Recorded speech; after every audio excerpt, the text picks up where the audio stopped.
आपने इनको इनकी कमाई को संग्रहित करना है, सुरक्षित रखना है। किसी को आशीर्वाद नहीं देना, किसी को कोई दुआ या बद्दुआ नहीं देना। बद्दुआ दोगे तो भी आपकी पुण्य अक्षीण होंगे, और किसी को आशीर्वाद दोगे तो भी आपके भक्ति कमाई समाप्त होगी, खर्च होगी। अब जैसे कोई एक पहिए से, एक टायर से हवा और दूसरे टायर में भरे, वो कितना बुद्धिमान है, दोनों कंडम। वो यूज है इसका। ये बुद्धिमान व्यक्ति ऐसे काम करता है, उसको सलाह देगा भाई यहाँ से जाइए, वहां के एक हवा भरने का यंत्र है, आप वहां से हवा भराइए, दोनों का काम चलेगा। तो इस प्रकार हम अगर आशीर्वाद दे देते हैं तो हमारी पूंजी नष्ट हो जाती है, भक्ति। अब ना उसको लाभ, उसको थोड़ा सा लाभ उसको होगा और आप यहीं रह गए, दोनों चौड़ चपट, क्या फायदा। तो इस प्रकार हमने अपने बच्चों को, भाई बहन, माता पिता, सबको, संबंधित जितने मित्र हैं या वैसे भी कोई, एक सद्भावना पूर्वक सबसे प्रार्थना करनी चाहिए कि आप भी दीक्षा लो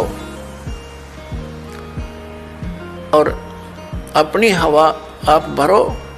जैसे एक पंप दे दिया जाता है साइकिल में हवा भरने का, तो सब ले लो पंप और अपनी भरो हवा, जब जरूरत पड़े फुल करो और चलो गाड़ी पर, सवारी पर। तो कहने का भाव ये है कि इसी प्रकार ये गुरुदेव जी से दीक्षा लेकर के आप स्वयं अपनी भक्ति मंत्र के जाप साधना के द्वारा अपने टायर में हवा स्वयं भरो और फिर चलो। तो इस प्रकार आप जी ने अब ना किसी को आशीर्वाद देना है, ना किसी को बद्दुआ देनी है, दोनों में हमें हानि है। पहले क्या था, इस काल का जाल है। आप देखते हो बुजुर्ग बड़े छोटों को आशीर्वाद देते हैं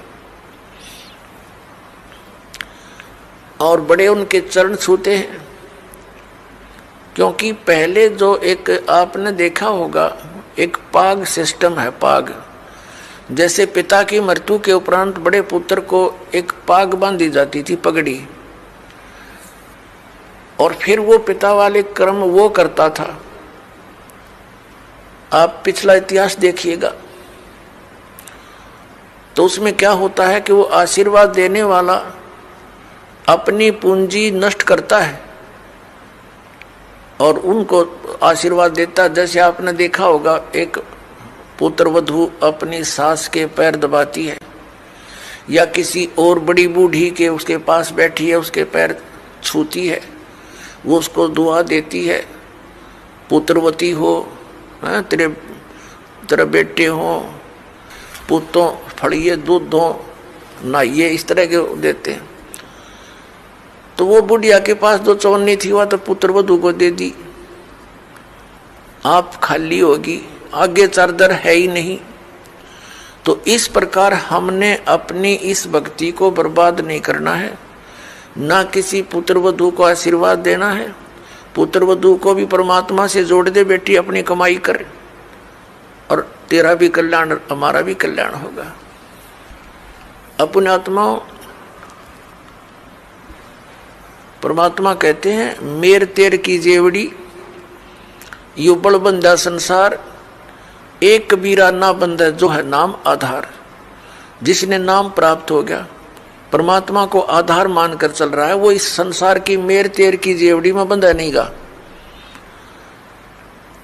अब हमने देखी है बुढ़िया किस प्रकार आशीर्वाद देती है। जब पुत्र वधू का उसकी अच्छा मेल सा है तब तो आशीर्वाद दे रही है, तेरे भाई जियो, तेरे भतीजे जियो, और तो बूढ़ सुहागन हो। बूढ़ सुहागन माने मरा इतना तेरा पति नहीं मरा, वृद्धावस्था तक सुहागन बनी रहे। और अगले दिन उसकी होगी अनपन, बुढ़िया दे रही है गाल उसने, तेरे भाई मरियो, तेरे भतीजे मरियो, तो रांड होइयो। बताओ, वो दूना टोटा कर लिया उसने। पहले तो आशीर्वाद देकर खोई, फिर उसने बद्दुआ देकर भक्ति खोई। तो ये कोई बात हुई? सभी आपके भाई बहन हैं, भटक रहे हैं, प्यार से समझाना, क्योंकि प्यार से मानेंगे एक बार तो सबको रिएक्शन होगा ही होगा, क्योंकि काल बैठा है। ये बानी सुना दो, उनको कोई चिप दे दो,